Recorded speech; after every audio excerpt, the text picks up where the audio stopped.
On the outskirts of the quiet town of Willowbrook, there lived a young man named Daniel. He wasn't wealthy, nor did he have any special talents that made him stand out. He worked as a carpenter in his late father's workshop, earning just enough to put food on the table for himself and his mother. Life wasn't luxurious, but it was peaceful. One chilly autumn morning, while Daniel was walking home from the marketplace, he noticed an elderly man sitting by the riverbank. The man's clothes were torn, and his shoes were worn down to the sole. He looked weary, clutching a small sack as if it contained his entire world. Most passers-by glanced at him, but quickly turned away, busy with their errands. But Daniel stopped. Something inside him nudged him not to ignore this man. "Are you all right, sir?" Daniel asked gently. The man lifted his tired eyes and gave a weak smile. "I'll be fine, young man. Just resting before I move along." Daniel noticed the man's trembling hands and pale face. "Have you eaten?" he pressed. The old man shook his head slightly, embarrassed. "Not today, no." Without a second thought, Daniel reached into his basket. He had bought bread, cheese, and a few apples for his mother and himself. He took half of it and handed it to the man. "Here, please eat this." The man hesitated but finally accepted, whispering, "Thank you, son." "You didn't have to do this," Daniel smiled. "Sometimes what we don't have to do is exactly what makes the difference." The old man ate slowly, savoring every bite while Daniel sat beside him, keeping him company until he seemed strong enough to stand again. The man touched his shoulder before leaving. "May kindness return to you when you least expect it." Daniel thought little of it. To him, it was just the right thing to do. Months passed and life in Willowbrook moved steadily. Daniel kept busy with carpentry, crafting chairs, tables, and doors for the townsfolk. Business was modest. Sometimes he worried about paying the rent for the workshop or buying medicine for his mother, who often fell ill during the winter. Yet he never let his worries stop him from helping when someone needed a hand. One evening, as he was closing the shop, a neighbor named Clara rushed in.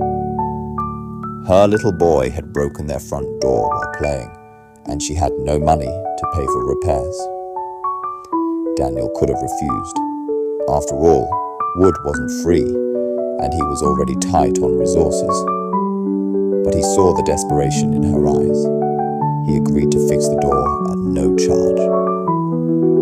"You're too kind, Daniel," Clara said, her voice shaking.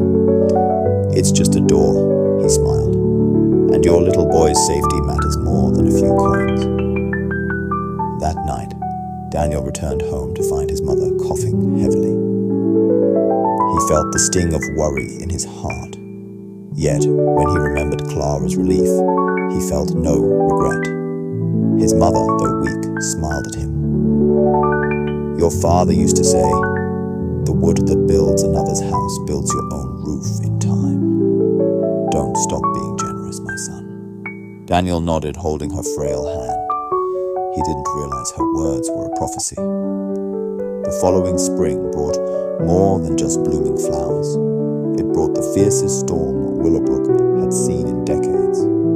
The river swelled, trees were uprooted, and houses shook under roaring winds. Daniel's workshop was not spared. The roof caved in, destroying most of his tools and half-finished projects. When the storm cleared, Daniel stood in the wreckage, his heart heavy. Carpentry was his livelihood. Without tools, how would he earn? For the first time, he felt hopeless. His mother comforted him, saying, "Do not despair. When we plant seeds of kindness, the harvest comes when we need it most." Daniel wanted to believe her, but it was hard. He didn't even have enough savings to replace the ruined roof. Days turned into weeks. Daniel tried odd jobs, But it wasn't enough. One afternoon, as he sat on a broken beam outside the workshop, a carriage pulled up. Out stepped a well-dressed gentleman with a familiar face. It was the old man from the riverbank.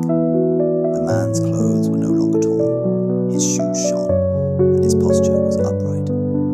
He walked toward Daniel with a warm smile. "Do you remember me?" he asked.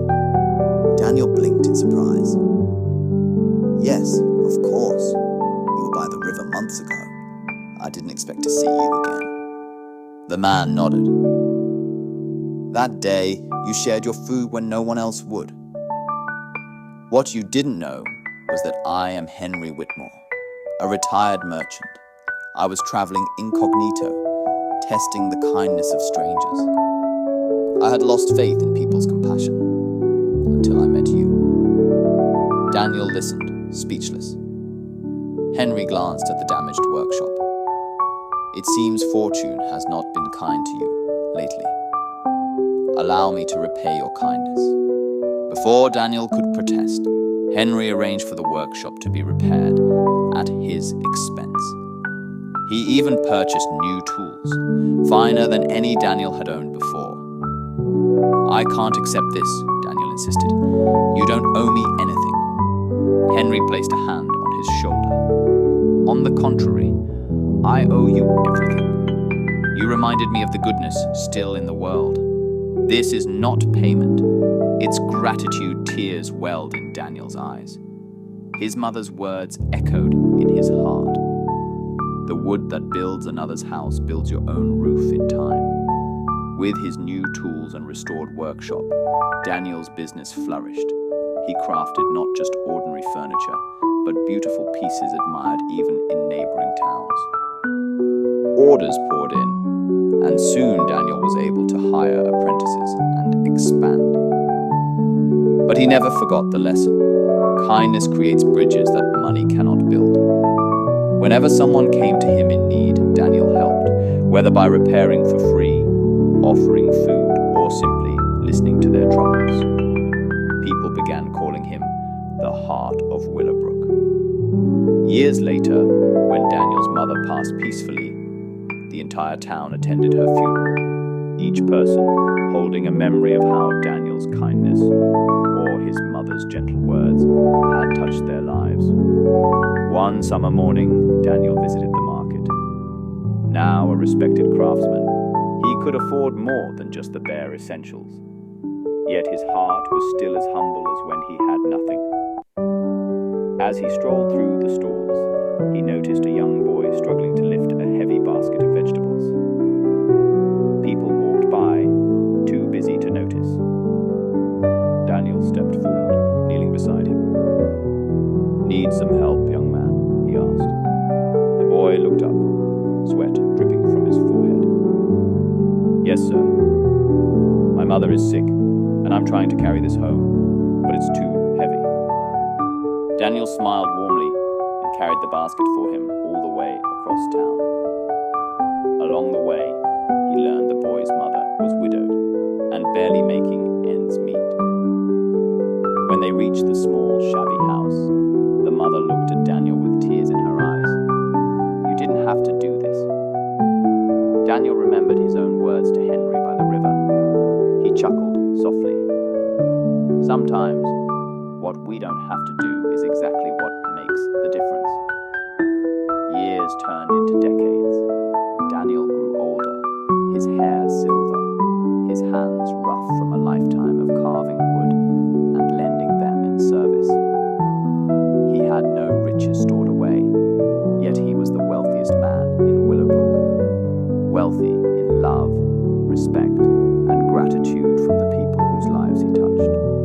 Children who once received toys from him grew up to bring their own children to his shop. Families he once helped in small ways became his friends for life.